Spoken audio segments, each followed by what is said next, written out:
Good morning, gang. Happy Sunday morning. Okay, here we are a couple days before Christmas, and things will start to slow down, you'd think, right? Probably, obviously Congress is on vacation. You have the media who's rehashing old stories throughout the year. And say, hey, we'll just put this one up again and try to restoke the fires, right? We'll hear all sorts of crazy stories that happened earlier in the year, right? I'm going to give you this. How many times have we said on this channel, watch what happens in Europe and wait for it to happen here, right? Okay. It seems like we're about 6 months behind Europe. And fortunately, we did something that Europe didn't do, is we elected a person that loves our country, not hates their country.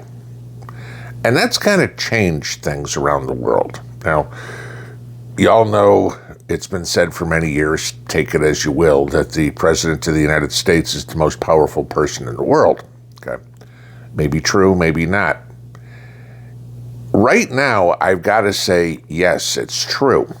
And the reason I say that is because all of a sudden, after Trump getting elected, you've seen South America start to go, hey, you know what? Conservatism might be a good idea. You've seen Europe go, well, this liberalism crap we tried was complete bullshit, right? All sorts of talk on what Trump is going to do in the first 100 days. Y'all always talk about that. Well, we know one thing he's got to do is he's got to get Congress to figure out the freaking budget, because this stupid spending bill they passed on Friday expires in March. Okay, Trump will have been in for about 60 days when they got to do this all over again. And we'll hear it all over again about shutdowns and this can't get paid for and yada, yada, yada, right? The interesting part, and I mentioned this last night on a live stream, and we've talked about it here, the border wall. What's going to happen with that? Joe Biden's out there trying to sell parts of the border wall. Bidding starts at $5, right? Okay. Texas bought whatever was still useful. But on day one, Trump is going to order the wall to start being built. And the Democrats, of course, are going to come up and say, gee, we don't have the funding for it. And the answer better be, yeah, we do. Y'all approved that 4 years ago. Where's the money? Like everything else. Hey, Pentagon, where's the money? Hey, Pete Buttigieg, all those billions of dollars you got for EV charging stations? Where's the money? We got a big problem that we have the approval. Supposedly we have the money. We just can't find it, right? This is the problem. Too much of it has gone through Ukraine and wanted to back into politicians' pockets. That is a problem. And so now it's going to have to come back somehow. So we get into this situation of how do we follow Europe? Well, you guys probably know the story that's happened here over the weekend of the Saudi national, guys lived in Germany for, 15 years, almost 20 years.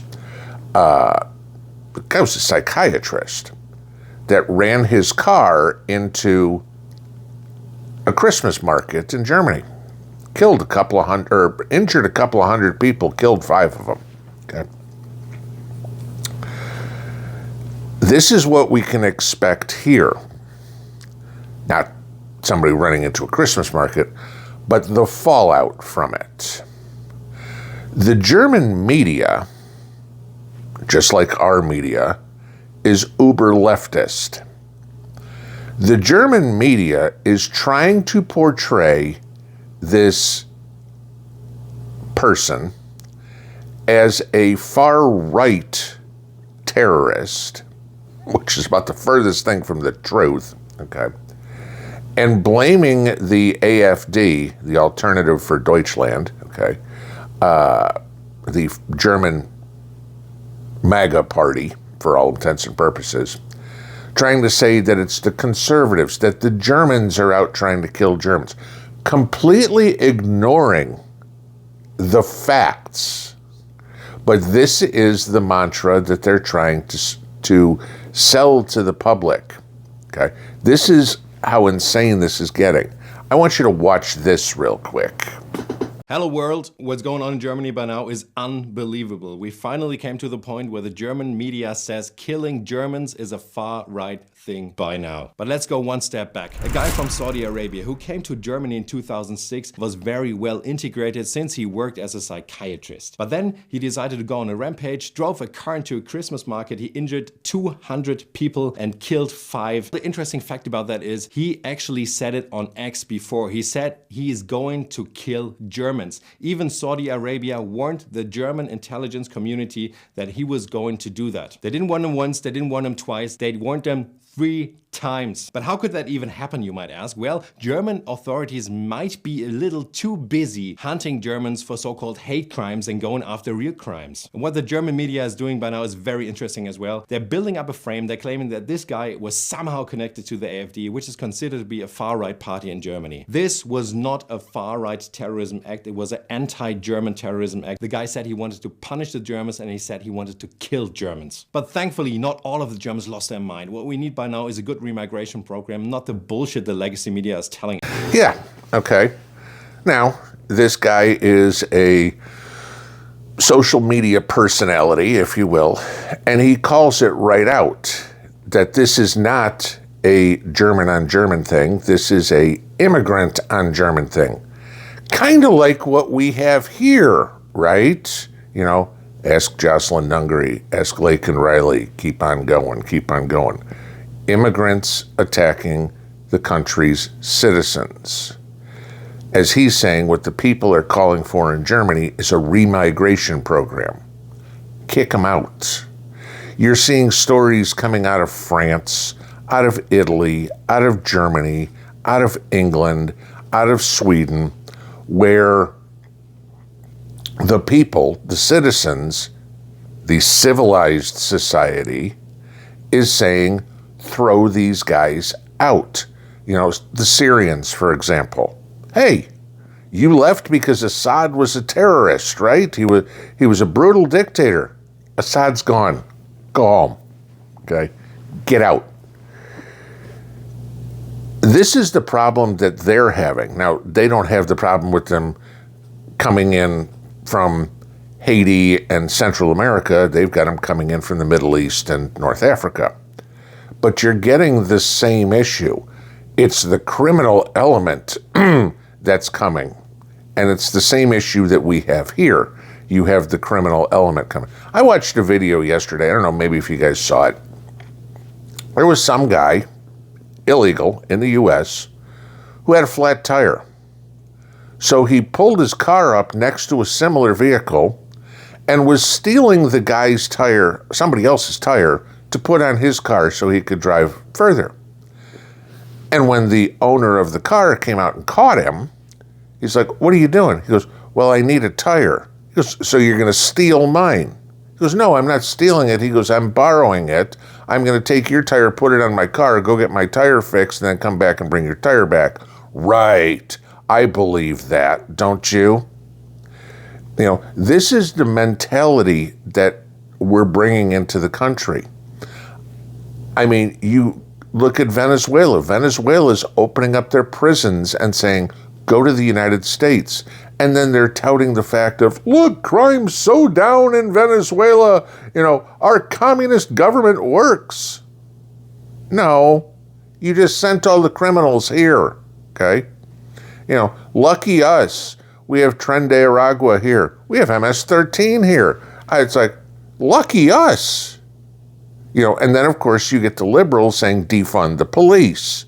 You had a story yesterday where a woman, I think this was down in Atlanta, was trying to get into her house, her own, that she owned, okay? And there were squatters in the house. And when she called the police to arrest the squatters, they arrested the woman who owned the house. And the judge, when she was arraigned, said, well, you have to understand these people. Not everybody has the luxury of the house. Look at it from her point of view. Huh? Explain this one to me. I worked, I bought the house, I paid for the house, and she gets to live in it, and I go to jail. I'm looking at this going, where in the world do these people put two and two together in their head and say, yeah, this is the right decision? No, it's not. We're getting to the point, just like Europe is stating, most of Europe is stating, not getting to the point we're there, where this has got to happen. We have to clean house. We have to get rid of everybody that is here illegally. We have to start prosecuting crimes to the fullest extent of the law. And we have to start making examples of these people. None of these, you're 30 years in prison. No. Beyond any sort of doubt, I'm not even going to say reasonable doubt, because at this point, it's pretty freaking obvious when somebody's guilty. Gee, you know what? We have you on film doing this. Okay. This needs to be like Nuremberg. Straight from the defendant's box to the penalty box. Put it that way. Until we get the laws fixed, the immigration fixed in this country, nothing else matters. Not a budget, not trans rights, not nothing. Until we get the crime fixed and get rid of the illegals, everything else is second. Because you can stem the big problem that affects all of us, the economy, right back to the illegal invasion that we have. Why are housing prices up so high and nobody can afford a house? Oh, I don't know. We just added 20 million people into this country that need a roof over their heads. Supply and demand, okay? Why is murder rates going up? Why is theft rates going up? Why did California just overturn? Why did the people say, no, we don't want this shoplifting to be ignored anymore? It's not only illegals doing that, but we have to put an end to this. Until we get back to our civilized society, until we make America great again, until we ignore the lies that the liberal media tells us, we will never have a country. We just can't. You can't have a country without borders, and you can't have a country without laws. We need both of them put back, and pray to God in 4 weeks at 12:01, the order goes out to say, sweep the country, clean up the mess, throw them all over the border. I don't care if you use a freaking catapult to do it. We're not doing this. You have a court date in 6 months. You know what? You have a court date in 6 months. You go stay in Mexico and wait for it. If you want to come back for your court date, fine. Then we'll just throw you out permanently. Otherwise, why don't you just get yourself a head start and go home now? Pinball out.